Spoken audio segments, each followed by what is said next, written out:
Budak, tanan. God is good. All the time. Ang Ginoo maayo gayud kanato. Daghan siya blessings nga gihatag sa matag usa. God is good gid siya all the time. Apan kumusta ang atong kagalingon? Good ba pud gihapon kita sa Ginoo? Maayo ba kita kaniya? Maayo ba kitang musimba? Maayo ba kita musangya sa iyang pulong? Maayo ba kita nga magkinabuhi sa Ginoo sa matag adlaw? Dili lang ba sa Domingo? Maayo kita sa Ginoo. Kung dili sa matag adlaw, maayo kita sa Ginoo. Kay siya maayo manato sa matag adlaw. At kita maayo usab. God is good. Now pa nga. Good kita sa Ginoo. Salamat sa atong mag-aawit nga dili lang ipadayag nga ang Ginoo ang atong paglaom sa tanang panahon. Meaning nga siya gahatag kanato og panalangin.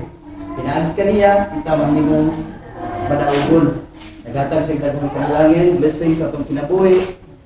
Kay siya man ang atong paglaom sa kanunay. Ang akong kuan, ang akong wali karon. Adi ako. Okay ra man rin, sobrang pingog. Meron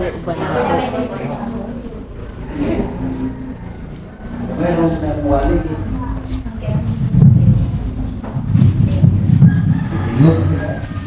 Ang akong wali, gisgot ni ang bulungan panalangin sa Ginoo. Kinsay wa kadawat diri panalangin sa Ginoo? Kitang tanan, nakadawat kitang panalangin. Kaya wala tayo panalangin sa Ginoo nga nadawat, wala kita diri. Bisan ang mga tao wala diri nakadawat ng panalangin. Dili lang kay ang nagsimba kada Domingo, natuman sa buton sa Ginoo, nakadawat ang panalangin. Kung dili kita tanan nakadawat kita panalangin. Walay puwas ang panalangin sa Ginoo. Ina yung kapadya, walay dipili ang Ginoo. Atong basahon ang teksto sa giingon sa Dios aron nato masabtan ang mga kahibulungan nga panalangin sa Ginoo, mga kahibulungan, mga sikreto aron natong maangkon ang dugang pagyud nga panalangin sa atong kinabuhi. Ari makita sa Deuteronomio kato gibasa kaganiha sa atong isuon, ningon siya nga hinumdumi. Gikuan sa Ginoo ng hinumdumi. Ang matapusan na paana kanang gisultihan. Timan-an din nato, hinumduman nato. Katawan sa Israel. Kani katawan sa Israel, kita ni mga katawan. Iyang kitang giingnan nga kinahanglan atong hinumduman katawan sa Israel, ingon niya kita ang Ginoo lamang ay atong Dios. Mao kini ang pulong nga buot niya nga anang mo reflect sa atong kagalingon nga iyahag yung nga patiman-an sa matag-usa nato nga hinumdumi nga ang Dios mao gid ang atong Ginoo. Giingnan kaniya ang Israel is kita man gimanduan ta sa pinagi sa pulong sa Dios na aron kita mutuo nga ang Ginoo mao gid ang ating Dios. Kung giingon siya nga higugma ang Ginoo ngayon Diyos sa tibuok niyong kasing-kasing. Tuktuka yung kasing-kasing niya. Kumusta yung kasing-kasing? Tinuod ba na na higugma sa Ginoo? Dili ba na matandog sa mga gagmay na nga? Kana bitang dili Kristuhanon pero wala siya galikon na Kristuhanon yun nga isog yung Kristuhanon. Masangkilan na rin ang kamay sa iyang kailan na masangkilan na ba na bisag ginay kayo masuko ra na. Pero kung ang katong di panalanginan nga ang Ginoo naagid niya kanang naglikon sa paglingon bisan masakitan pa na masangkilan pa na pasayon na sa iyang sikataw. Mao na ang tinuod nga ipadayag, mao na ang ipasabot sa pulong nga kitang katawan sa Israel angay kita mutuo sa Ginoo o may gugmaon, matinud-aron nga may gugmaon kita kaniya. Kaya kung ang gugma sa Diyos, dili na tinuod din mo, ingon ka, yes, nagtuwa. Isama ni Pedro, di ba? Si Pedro. Dabi alibay ni Pedro. Dili ta mapahiya ni Pedro ni Anto bisan sa kuan limod yun. Kita nga kuan nga katawan sa Israel nga angay kita butuo ang Dios iglikon grato nga bisan naay mahitabo sa kung kinabuhi ang gugma sa Ginoo maghari ina nato. Amen. Gugma ang Ginoo nga inyong Dios sa tibuok ninyong kasing-kasing talag usog o nung siya nga ayaw di kini inyong kalimti dili ginato kini kalimtan o diingon pagani gid siya nga ato ni itudlo. Kumusta ang igsoon ato ba ni itudlo? Mao kana ang nagtudlo ta pero naa siguro panahon nga nagkulang kita. Pero gihagit kita ni pinaagi sa pulong dili akong pulong dili sa Dios nga naghagit ka nato. Atong itudlo dili lamang sa atong pamilya, dili lamang sa mga tao nga atong makita kundi dili sa tanang katawhan nga nagkinahanglan niini. Nagkinahanglan ni pulungan. Nya sa Efeso 1:22-23 nag-ingon siya nga gibutang sa Dios ang tanan ubos sa pagmando ni Kristo sa simbahan, hihimo siyang pangulo nga labaw sa tanan. Wala nila ipangulo wala tayo kanang pangulo nga pariya ng atong presidente nga kanang mahadlok kita sa atong presidente. Ang angay na itong kadlukan, Ginoo kasagaran kung naay mo ari o mo bisita na to nga kanang tagas ko na to kitang mga katawhan, murag tag mga ratol. Abot ka kung ang Ginoo na tayo mari ka na to. O nakita, maglikon kita sa atong paglingon na atong iikot sa atong paglingon niya ang Ginoo gyud ang atong pangulo, siya ang atong amahan. Niingon siya nga ang simbahan mao ang lawas ni Kristo. Kinsa man kani ang lawas ni Kristo, kita niya ang lawas kay si Kristo mo man ang ulo. Kita ang iyang katawhan, kita ang iyang lawas. Ang kahimpitan niya mao ang naghimpit sa tanang butang. Maghimpit, kung maghimpit ang Ginoo diha sa atong kasing-kasing, mahimo sa kita nga mahimpit ko nato kanya. Kunya ang rason nga kinahanglan natin i-priority ang Ginoo sa atong tagsa-tagsa kakaulingon atong basahon sa Salmo 24 versikulo 1. Iya sa Ginoo ang tibuok kalibutan o ang tanan nga anaan niini, ang yuta o ang tanan nga nagpuyo niini. O walay iya sa tao, nagingon ang pulong sa Ginoo nga iya ang anaa sa tibuok kalibutan. O bida ko nagingon dito sa Genesis 1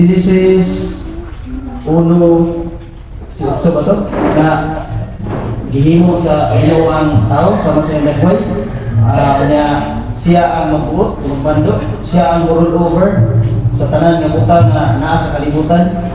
Pero nabali sa tao na ang anaa ka nato, ang hayop kung sa diha anaa nato, kita na mo adjust kay ug naay mga example ang anak ang imong karabaw kung sa mga kanina kung sa mga kabilinggan dili na mga kasimba meaning nabalik ang pasabot nga kita ang roll over meaning kita ang magbuot kita ang magbuot sa karambutan usahay ang mga butan mo na igabuot nato sa to nga usahay nabalik pero dili dahil na mao ang gusto sa Ginoo itabok sa Ginoo niya sa Salmo 50 versikulo 10 nag-ingon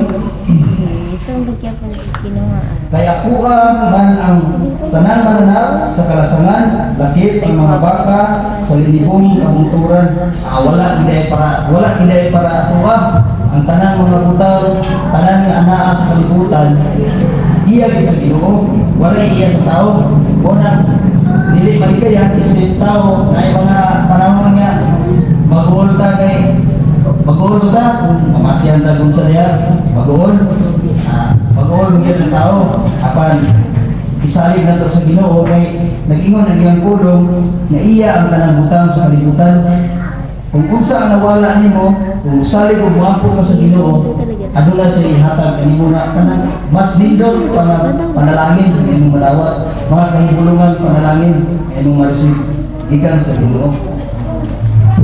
Nya ang Ginoo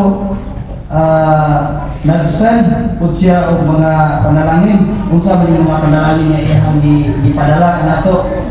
Mao kining I am sending angel before you. Ato basahon sa Daniel 21:22. Si Gabriel ang akong nakita sa unang panahon, tulin nga milupad o biduon kanako sa panahon sa gagabhion na halad. Biduon siya kanako ug ingon, Daniel, ani ako aron paghatag kanimo kaalam o panahon. So ang Ginoo nag-send ay siya og kanang mugiya nato, mugay nato, anghel mo nang dili kita angay ng hadlok kay kung sama ni tahasan ta sa Ginoo, tahas sa tao pero pinaagi sa tao siya mo gihimo nga pamiginan sa Ginoo aron ikaw usang yaw ngadto sa katawhan. So dili ka anay mahadlok kay mag-send di ay ang Ginoo nimo ug anghel aron mugay muhatag kanimo kanang kaalam kamay nga panagot. Dili ta ang mahadlok mao ra ang kanang usa sa mga panalangin. Daghan kay panalangin gihatag ng Ginoo nato, di gyud mahihap ang iyang panalangin. Dili kita kwenta sa iyang panalangin. Muna nga dili kita ang mahadlok sa atong pagalingon kay ay Dios nga mo'y giyak nato sa kanunay. Nya ang lain panalangin nga gihatag sa Ginoo nato mao kining He will protect you in your journey. So ang Ginoo nagprotektar nato sa kanunay bisan asa ta, bisan asa pa ka mo pasok niya, na ang Ginoo nagbantay, nag-sign siya og anghel para nimo nga mobantay. Sa ikaduhang Timoteo 4 versikulo 17 atong basahon para atong saktan. Ingon diri nga ang apan ang pulong biunong kanako o gihatag kanako kusog aron ikasangyaw ko sa tibuok mensahe ngadto sa mga dili Hudiyo o iluwas ko gikan sa baba sa leon o luwason ako sa Ginoo gikan sa tanang kadautan o daton ngadto sa iyang ganitong gingharian ang himaya hangtod sa kahangturan. So, grabe ka-powerful ang Ginoo na naggiya sa kanunay kanato, nag-uban sa kanunay kanato. Ang iyang mensahe sa kanunay na reflect sa tao aron ang iyang pulong mausap ang atong isang yaw ngadto sa katawhan. Kay di ba si Daniel nga katong kuan na siya sa leon gitihulog kay ang iyang gituhan mao gyud ang Dios kunya ang gusto sa hari nga siya ang simbahon pero si Daniel lagi siya kanang baruganan nga ang Ginoo mao gyud ang Ginoo. Gani si Daniel ato diuli sa katong iyaha, diuli sa ilaha ug nag-ampo siya. Kunya ang katong mga katawhan sa hari kanang gipalitan siya gitagbikil aron si Daniel matambog dito sa leon. Apan unsay nahitabo human kato nagtambog ang Ginoo diha makita nato nga adunay mga kahibulungang panalangin nga gihatag ang Dios kay ang leon wala nitukob niya. Natakom ang baba, di ba wala gid sa tukbak. O dito nakita nato kung unsa kayo ang panalangin sa Ginoo nga sunay anaagin sa nagkuan ug giya sa usa nato. Unya sa lain pang panalangin nga gihatag sa Ginoo lead you safely kanang nagiya kanato siya sa kanunay aron ang safety ato gyud nga maangkon. Atong basahon sa Salmo 32 versikulo 8. Nag-ingon ang Ginoo nag-ingon, tudluan ug tuntulan ko ikaw sa dalan nga angay mo subayon, bantayan ug tambagan ko ikaw. Sa ingon sa Dios, nagyan ang Dios nga tudluan o tultulan kita sa atong dalan nga aming naton. Ato pag ini isunod ang kabubuton sa Ginoo. Isunod pa kita sa dalan nga hindi pasubay kanato. Usahay lahi ang dalan nga atong isubay. So, ang gusto sa Ginoo, ang word ng ingon sa Ginoo, nag-ingon siya na tultulan, tudluan ka sa dalan nga angay ning sundod. Kaya usahay ang tao magtuman, kasi kabalo siya nga sayo, dili angay, apan buhaton niya. Pero taliwala niya na ang Dios nagiya kaninay kanino aron ikaw dili sa paglingon, dili ka madisgrasya, dili naa siya kanunay para safety, managayon diha kanimo. Kung ang Dios matilud-anon diha sa imong kasing-kasing. Daghan kayong blessings nga maabot sa imong kinabuhi, daghan kayong panalangin nga maabot sa imong kinabuhi, nga dili kayo di mo makwinta ang nagkalain panalangin nga maabot. Sa laing panalangin nga gihatag sa Dios alang nato, mao nga ingon siya, I have prepared for you. Na siya giandam nato di ay ang basahon diri sa Hebreo 11 versikulo 40 kung unsa ni giandam sa Ginoo. Na siya giandam sa matag usa aron ang matag usa magbaligkon gyud diha kaniya. Dili gyud mutuo na bisan kinsa kung dili mutuo gyud siya na ang Ginoo nga atong Dios nga nagbuhat sa langit ug sa yuta tag-iyas mo kinabuhi, mao gyud ang Ginoo. Wala na lang Ginoo. Kinasig giandam para nato. Atong basahon sa Hebreo 11 versikulo 40. Ang ingon diri, kay ang Dios nagplano og mas maayo pa alang kanato, mao'y tuyo iya nga mahimpit lamang siya uban kanato. Naade ang Dios, naade si plano para nimo. Mo diri nga kanang kung natay gusto sa pagkakliyon nga buhat kanang atong pagbuot nga mo ni atong buhaton isip tao, naay panahon nga dili gyud maato. Naay panahon nga ganahan ka nga maimo na, nag-desire ka na, nag-ampo ka na, pero dili na maabot nimo.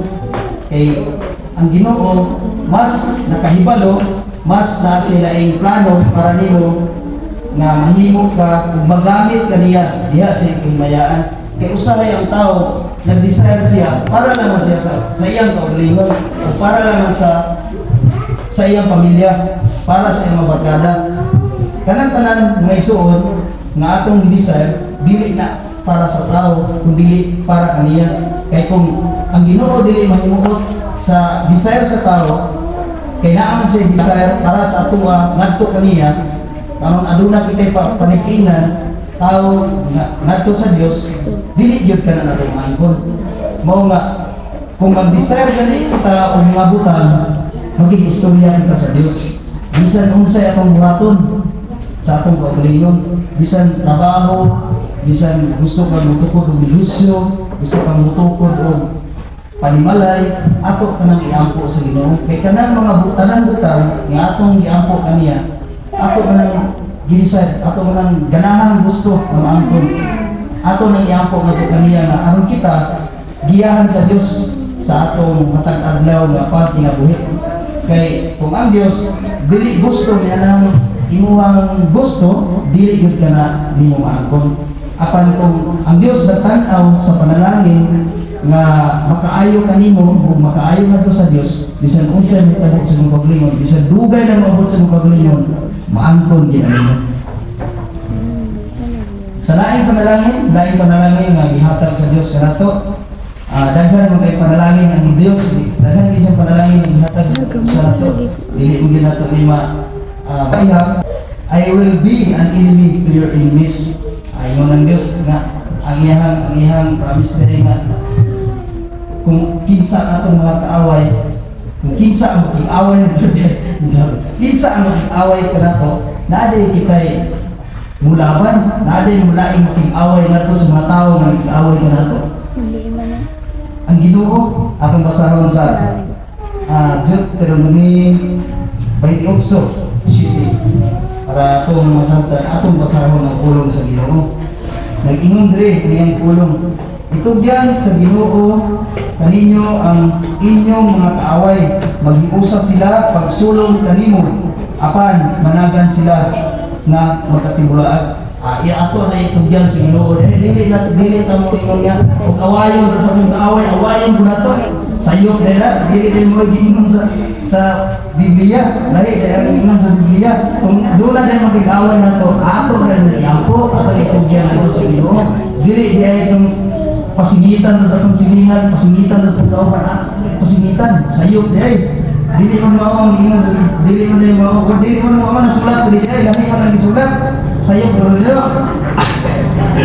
Sayo guro ni ang ingon diri sa Ginoo nga kung aduna kay mga mahitabo sa kung kinabuhi nga dili maayo. Biklon ta sa atong mga kung sa amigo, silingan, kaila, kauban, dili dahil nato balusan, dili dahil maayo nga ubalos ta. Ato na iampo sa Ginoo. Ato iampo nga di ba nag-ingon dito sa pulo nga kung ang imong gaway na nagutmo, makanon, gihon, inom, ana, kung sa iya mga kukulang, sa ingon ni ana, maulaw siya, makaingon siya na adili, din na itong kaaway na rin ako ang gaway, atong mapakita niya ang datong gugma sa Ginoo. Kaya sayo, kani nga pulo mong kani nga verse, bisan mo ingon ta nga wala sa naigo ang gitani, kaya ako say, kung pero yapor din ako sa Ginoo para kada magong tinuod nga gustuhan, tinuod nga kanang nagtuo sa Ginoo, kanang ang Ginoo naghari sa paglingon. Tinuod ba nga kung naghari ang Ginoo makausab niyo paglingon. Kung kamo adunay ligon nga pagtuo ang inyong paglingon, adunay usbanan. Naay mo daghan kayo mo kuan niyo unsan kuan usab ni lahi naman ang pinagdala nako. Naay mga sitwasyon nga mga ingana tungod kay kung ikaw nagtuo sa Ginoo daghan din ka usaban nga mahimo sa paglingon kay maglikay naman ka sa mga butang nga dili maayo. Makaingon naman imong mga barkada nga lahi naman siya na ron.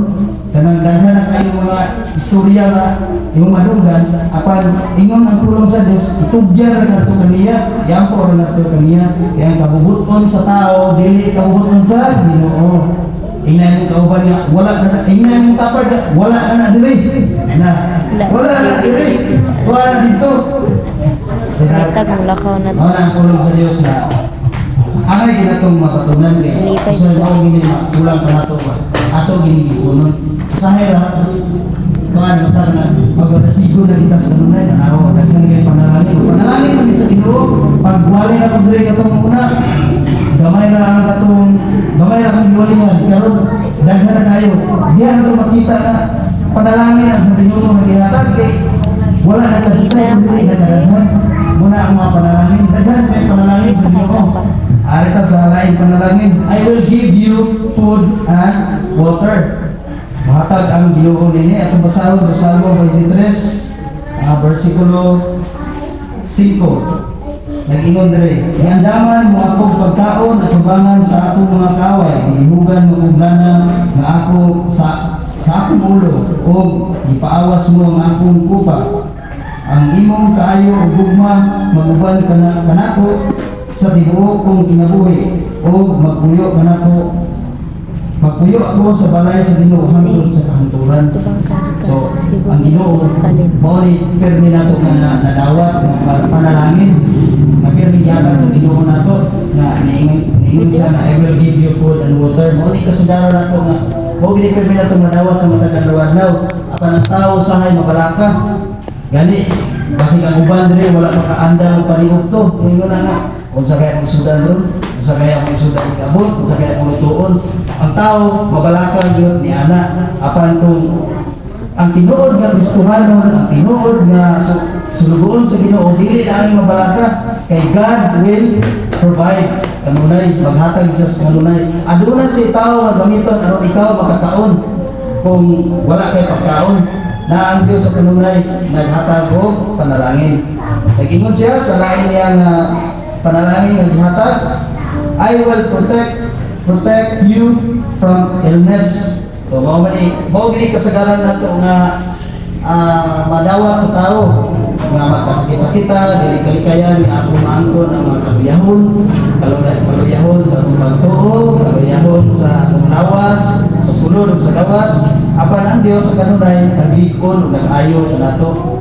nag-ayo sa atong kasing-kasing, nag-ayo sa atong tanang part sa atong lawas, kung ginaghanong part ng atong lawas, apan ang Ginoo sa kanunay mag-ayo ni ana. Atong basahon sa Exodus 15 versikulo 26. Mingon siya, kung maminaw gayud kamo kanako ang Ginoo nga inyong Dios, ug buhaton ninyo ang isip ko nga matarong, ug magtamod kamo sa akong mga sugot, ug magtuman sa tanan kung ipabuhat kaninyo, dili ko kamo kastiguhon sa bisan unsang sakit nga akong ipahamtang sa mga Ehiptohanon. Ako ang Ginoo nga maoy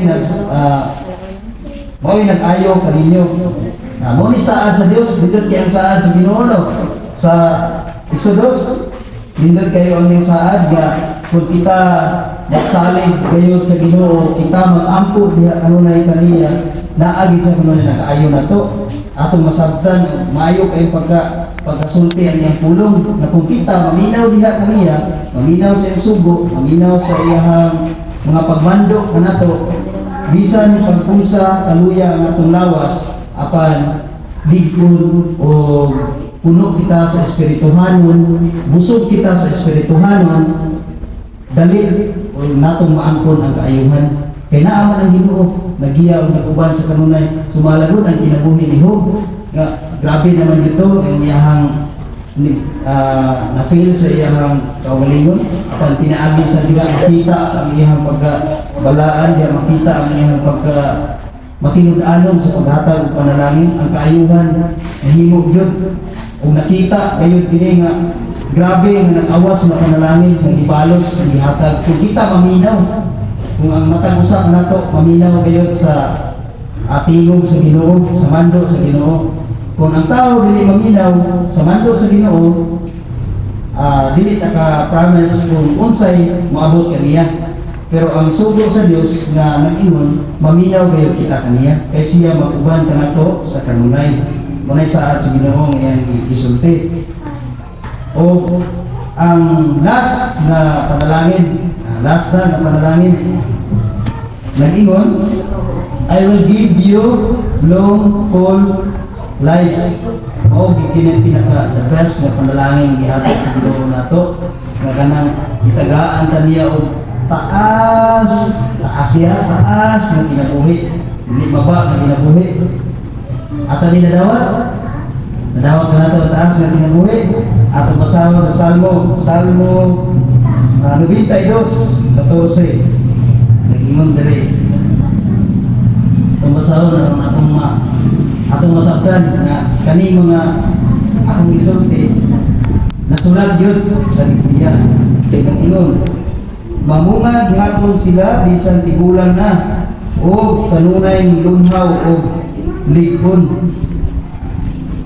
Mga igsoon, nag-ingon din sa pulong sa Ginoo nga dili kay gulang, dili kay batanon, dili na kasimba, dili kay kanang wala na mahimo sa paglingon, dili ka pamunga. Mamunga gihapon di na bisag di na kalakaw. Kay ang imong ba makasulti man. Kung dili ka makasulti, makasulat mo ka. Ang problema, hindi na nakasulat.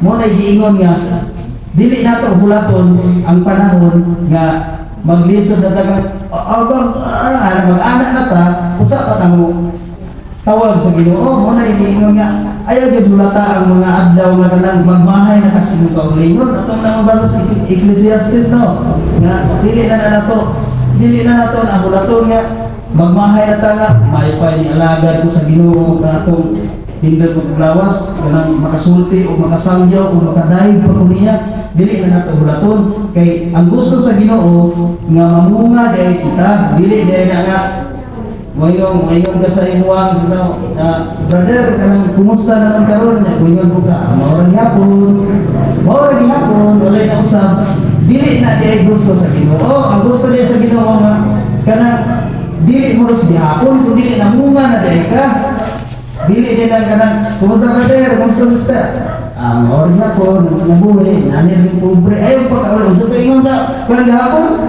dili pa kaulawan ang Ginoo. Okay, ang Ginoo wala man sa gahatag o kanang panalangin nga maurang hapon.